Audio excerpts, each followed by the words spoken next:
गेल्या 25 वर्षांहून जुना असणारा राम मंदिराचा मुद्दा रविवारपासून पुन्हा एकदा चर्चेत आलाय। याचं कारण ठरलंय अयोध्येत दाखल झालेल्या 2 ट्रक शिळा। या शिळा केवळ दाखल झाल्यात एवढंच नाही, तर ही राम मंदिर उभारणीची सुरुवात असल्याचा दावाही न्यासाकडून केला जातोय। पाहूया याबाबतचाच हा सविस्तर रिपोर्ट। मैं कहता हूं, पहले शौचालय फिर देवालय।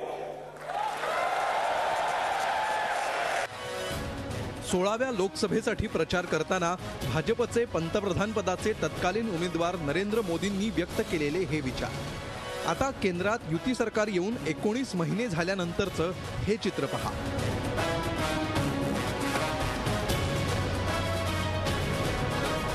दहा महिन्यांपूर्वी विश्व हिंदू परिषदेनं राम मंदिराच्या उभारणीसाठी देशभरातून शिळा एकत्रित करण्याची घोषणा केली होती आणि रविवारी शिळांनी भरलेले 2 ट्रक अयोध्येतल्या राम सेवकपुरम मध्ये दाखल झाले। राम जन्मभूमी न्यासाचे अध्यक्ष महंत नृत्यगोपाल दास यांनी शिलापूजन करत मंदिर उभारणीची ही सुरुवात असल्याचा दावा केला। विशेष म्हणजे मोदी सरकारकडून मंदिर बांधण्याचे संकेत मिळाल्याचंही त्यांनी म्हटलंय। भगवान की कृपा से मोदी की सरकार आ गई है और लक्षण हम लोगों को लग रहे हैं। हम लोगों की हिंदुओं की जो भावना है उसकी पूर्ति निश्चित ही समय पे जल्दी से जल्दी होगी।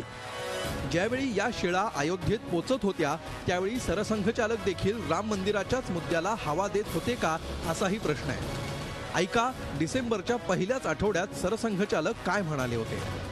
मंदिर तो बन गया, भव्य मंदिर बनना बाकी है। मंदिर बनने की एक लड़ाई थी, वो भव्य मंदिर के लिए रचना करनी है। रचना के लिए सतत प्रयास करते हैं। केवल जोश काम में नहीं आता, होश भी रखना पड़ता है। भव्य राम मंदिर के लिए मैं गुरुवार कर रहा हूं। एक भव्य लक्ष्य मेरे सामने है, उस लक्ष्य के लिए जीवन है।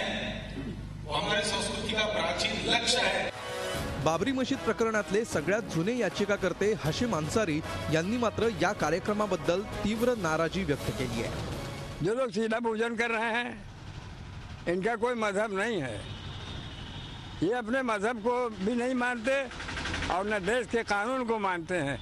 देश के कानून को पैरों से कुचल रहे हैं और हम सुप्रीम कोर्ट के अलावा कोई किस्म का बयान नहीं देंगे। अयोध्येत शिळा येण्याचं सत्र सुरूच राहणार असल्याचा दावा न्यासानं केलाय। अयोध्येत आलेल्या या शिळा सध्या खासगी जागेत ठेवलेल्या आहेत। अचानक सुरू झालेल्या या घटनांवर पोलीस प्रशासन बारीक लक्ष ठेवून आहे। मंदिर वही बनाएंगेचा शिळा अध्याय पुन्हा एकदा सुरू होण्याची ही नांदी मानली जाते आहे। Bureau report, Zee Media. Delhi district cricket क्लबमध्ये झालेल्या भ्रष्टाचाराच्या आरोपांमुळे आज लोकसभेच्या शून्य प्रहरात अर्थमंत्री अरुण जेटली आणि भाजपचेच खासदार कीर्ती आझाद यांच्यात चांगली जुगलबंदी पाहायला मिळाली। डीडीसीएच्या कामकाजात नया पैशाचा भ्रष्टाचार केला नसल्याचा दावा अरुण जेटलींनी केला। दिल्लीतल्या नेहरू स्टेडियमच्या नूतनीकरणासाठी काँग्रेसनं 900 कोटी रुपये खर्च केले। जेटलींच्या अध्यक्षतेखाली डीडीसीएनं फिरोजशाह कोटलाचं मैदान पुन्हा एकदा नव्यानं उभं केलं आणि त्यासाठी फक्त 110 कोटी रुपये खर्च आला असा दावा जेटलींनी केला। तर डीडीसीएच्या घोटाळ्याचा पर्दाफाश करण्यासाठी काँग्रेसनं सीबीआय चौकशीची मागणी करायला हवी अशी खोचक प्रतिक्रिया दिली। 114 करोड़ रुपए में 42,000 की क्षमता का एक स्टेडियम बना। जब ये पार्टी पावर में थी तो जवाहरलाल नेहरू स्टेडियम का रेनोवेशन 900 करोड़ रुपए में किया। किसी ऐसे भाइयों ने ये रिपोर्ट नहीं दी कि ये खर्चा गलत हुआ। ऐसे भाइयों ने इस पूरे खर्चे को स्वीकार किया और इस विषय पर कोई फाइंडिंग नहीं दी। ये सारा आरोप बेबुनियाद है, एकदम अपने आप में गलत है। मुझे केवल इतना ही कहना है। जितनी भी गड़बड़ियां और क्रिमिनल है वो सारे मामले सामने आएंगे, जिसमें आईपीएल और इन बॉक्सेस का भी मामला है। और उस समय अध्यक्ष 2008 से 2013 तक में तो सामने आ ही जाएगा मामला क्या है क्या नहीं है। मेरे ख्याल से इनको मांग करनी चाहिए कि टाइम बाउंड हो, सीबीआई के ऊपर एसआईटी लग करके बैठ करके उसको दिखवाए और 3 महीने 4 महीने के अंदर सामने आ जाए।